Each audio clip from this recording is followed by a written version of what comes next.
অপরাজিতা বিলের সমর্থনে মিছিল পিংলায়।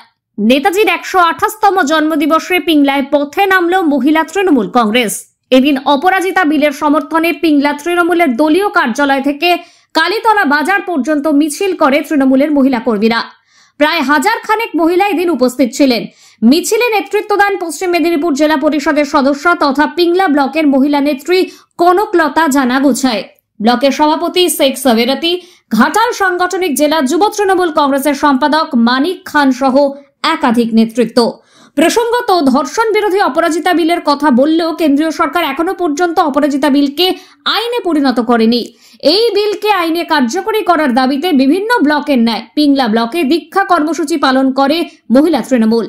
মহিলা তৃণমূল নেতৃত্বরা জানায়, এই বিলকে আইনে পরিণত করা না পর্যন্ত মমতা ব্যানার্জির নেতৃত্ব ও নির্দেশে লাগাতার আন্দোলন চলবে।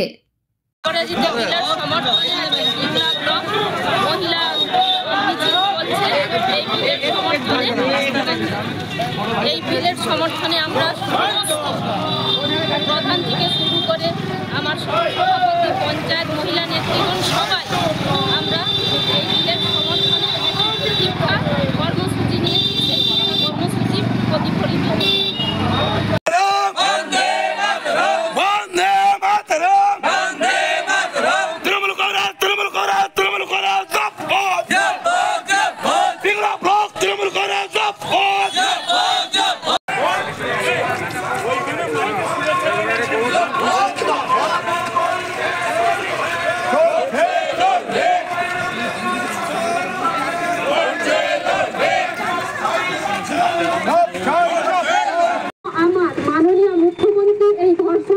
যুক্ত ছিল, কিন্তু আজকে সেটা পরিষ্কার হয়ে গেল যে আজকে মাননীয় মুখ্যমন্ত্রী যে জনদরদি, তিনি যে মেয়েদের পক্ষে এই আইনটি তৈরি করেছেন, আমার অভিষেক বন্দ্যোপাধ্যায় থেকে শুরু করে সবাই, কিন্তু আজকে দেখা গেল যে বিজেপি এর সঙ্গে যুক্ত। তাই আমরা এর ফাঁসা চাই এবং অপরাজিতার বিল যাতে পাস হয়, এর জন্যই কিন্তু আজকে আমরা রাস্তায় নেমেছি। তাই আমরা মহিলা কংগ্রেসের পক্ষ থেকে আমরা জানাই, পিংলা ব্লকের পক্ষ থেকে, যে মাননীয় মুখ্যমন্ত্রীর আমরা পাশে আছি এবং থাকবো। এই বিলের সমর্থনে আমরা আজকেও যেমন এসেছি এবং পরবর্তীকালেও কিন্তু আমরা থাকবো।